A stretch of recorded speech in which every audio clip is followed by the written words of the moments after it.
नमस्कार दोस्तों, आप सभी कैसे हो। आप सभी का बहुत ही स्वागत है हमारे इस भीम भक्त सेंस यूट्यूब चैनल में। तो चलिए दोस्तों, हम लोग आज सिर्फ डॉक्टर भीमराव अंबेडकर के बारे में भी जानकारी ले लेते हैं। तो चलिए सीधे हम मुद्दे पर बात करते हैं। डॉक्टर भीमराव अंबेडकर स्वतंत्र भारत के पहले कानून मंत्री और भारतीय संविधान के जनक थे। वह एक समाज सुधारक, एक महान अर्थशास्त्री, एक राजनीतिक दार्शनिक, एक समाज सुधारक, एक तर्क संगत विचारक, एक महान लेखक और वक्ता और एक ऐतिहासिक शिक्षक थे। सूरज सिर्फ दलितों के लिए ही नहीं बल्कि शोषितों के लिए भी उग आया है। महात्मा गांधी के बाद डॉ.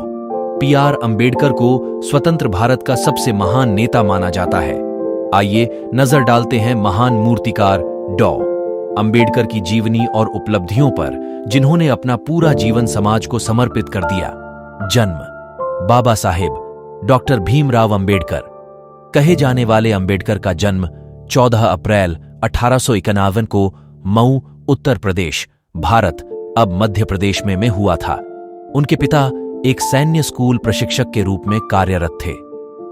प्रारंभिक जीवन और शिक्षा।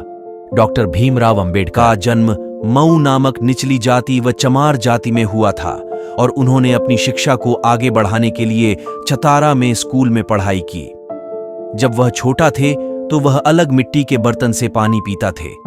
निम्न वर्ग उसके साथ घोड़ा गाड़ी से उतरे और वह स्कूल में कई पीड़ाओं और दुखों से गुजरे, जिसमें बहिष्कृत महसूस करना भी शामिल था। हालांकि महादेव अंबेडकर नाम के एक ब्राह्मण शिक्षक ऐसे व्यक्ति बने जो दयालु थे और उनसे प्यार करते थे।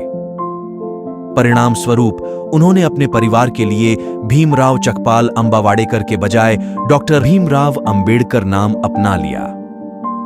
सन 1904 में उनके परिवार के मुंबई स्थानांतरित होने के बाद उन्होंने आगे की शिक्षा प्राप्त करने के लिए एल्फिंस्टन हाई स्कूल में दाखिला लिया।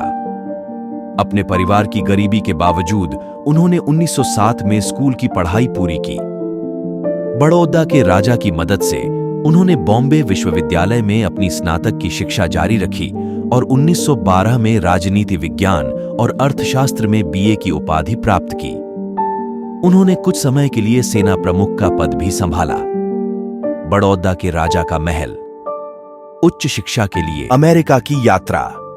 बड़ौदा के राजा सयाजी राव की सहायता से वे अमेरिका में अध्ययन करने गए। अंबेडकर ने कोलंबिया विश्वविद्यालय में अध्ययन किया। अंबेडकर ने कोलंबिया विश्वविद्यालय में अर्थशास्त्र, राजनीति, दर्शन और समाज शास्त्र का अध्ययन किया और संयुक्त राज्य अमेरिका में कॉलेज की शिक्षा प्राप्त करने वाले पहले भारतीय बने। 1915 में उन्हें प्राचीन भारत के व्यापार में मास्टर डिग्री प्रदान की गई। बाद में कोलंबिया विश्वविद्यालय ने उन्हें उनके paper Indian profit share a historical analysis के लिए डिग्री प्रदान की। उन्हें 1921 में ब्रिटिश भारत में सार्वजनिक वित्त के विकेंद्रीकरण पर उनके शोध के लिए एमए और 1923 में रुपये की समस्या की जांच के लिए डीएससी से सम्मानित किया गया था। बाद में उन्होंने कानून की डिग्री या बैरिस्टर डिग्री हासिल की। सामाजिक कार्य। 1923 के बाद अंबेडकर भारत लौट आए और वहां ब्रिटिश साम्राज्यवाद के खिलाफ लड़ाई में शामिल हो गए। इसके अलावा उन्होंने वंचितों को सशक्त बनाने के लिए आर्थिक और सामाजिक प्रणालियों के लिए लड़ने की सलाह दी। उन्होंने दलितों के उत्थान के लिए जुलाई 1924 में बहिष्कृत हितकारिणी सभा की स्थापना की। ऐसा करके उन्होंने उत्पीड़ितों के सामाजिक अधिकारों और शिक्षा की वकालत की। 1930 में लंदन में गोलमेज सम्मेलन के लिए प्रस्थान करने से पहले उन्होंने घोषणा की, मैं अपने लोगों के लिए जो कुछ भी उचित है उसके लिए लड़ूंगा और साथ ही स्वशासन की मांगों का पूरे दिल से समर्थन करूंगा। दूसरे गोलमेज सम्मेलन में प्रतिनिधित्व का मुद्दा चर्चा का मुख्य विषय था। उन्होंने उत्पीड़ितों के लिए आनुपातिक प्रतिनिधित्व और विशेष मतदान अधिकार की मांग की।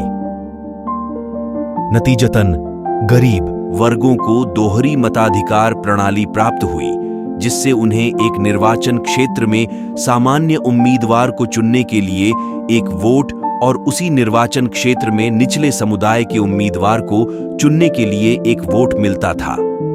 हालांकि गांधी जी ने इसके विरोध में उपवास किया और इसे स्वीकार करने से इनकार कर दिया।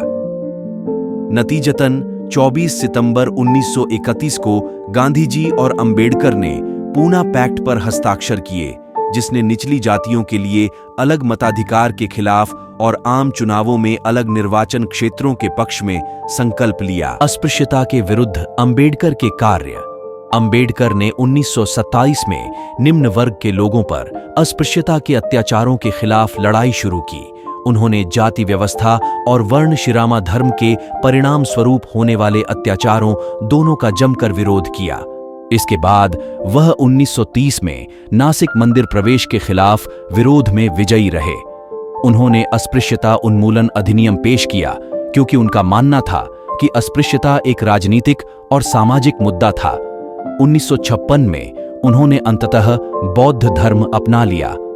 भारत की स्वतंत्र राजनीतिक व्यवस्था में अंबेडकर का योगदान। भारत की स्वतंत्रता के बाद 15 अगस्त 1947 को अंबेडकर को कांग्रेस सरकार द्वारा कानून मंत्री का पद संभालने के लिए आमंत्रित किया गया था। परिणाम स्वरूप उन्हें भारतीय संविधान सभा का अध्यक्ष और स्वतंत्रता के बाद देश का पहला कानून मंत्री चुना गया। अंबेडकर के नेतृत्व में भारतीय संविधान मसौदा समिति ने 26 नवंबर 1939 को संसद में प्रस्ताव पेश किया। कई तरीकों से व्यक्तियों के अधिकारों की सुरक्षा की पेशकश के अलावा अंबेडकर की राजनीतिक प्रणाली की इतिहासकारों द्वारा सबसे महान सामाजिक दस्तावेज के रूप में प्रशंसा की गई है। हालांकि इस अधिनियम को लाने को लेकर नेहरू के साथ मतभेद के कारण उन्होंने 1951 में अपने पद से इस्तीफा दे दिया। बौद्ध धर्म के प्रति जुनून। यह महसूस करने के बाद कि उनका हिंदू धर्म उनकी सामाजिक लड़ाई में एक महत्वपूर्ण बाधा है, उन्होंने बौद्ध विचारों पर ध्यान केंद्रित किया। 1950 के बाद यह देखते हुए कि उनका हिंदू धर्म उनकी सामाजिक लड़ाई में एक महत्वपूर्ण बाधा था, उन्होंने बौद्ध विचारों पर ध्यान केंद्रित किया। उन्होंने विश्व बौद्ध धार्मिक सम्मेलनों के साथ साथ श्रीलंका में बौद्ध भिक्षु सेमिनार में भी भाग लिया। उन्होंने 1955 में भारतीय बौद्ध महासभा की स्थापना की। उन्होंने 1956 में बुद्ध और उनका धम्म लिखा। फिर 14 अक्टूबर 1956 को उन्होंने अन्य सभी धर्मों को त्याग दिया और बौद्ध बन गए।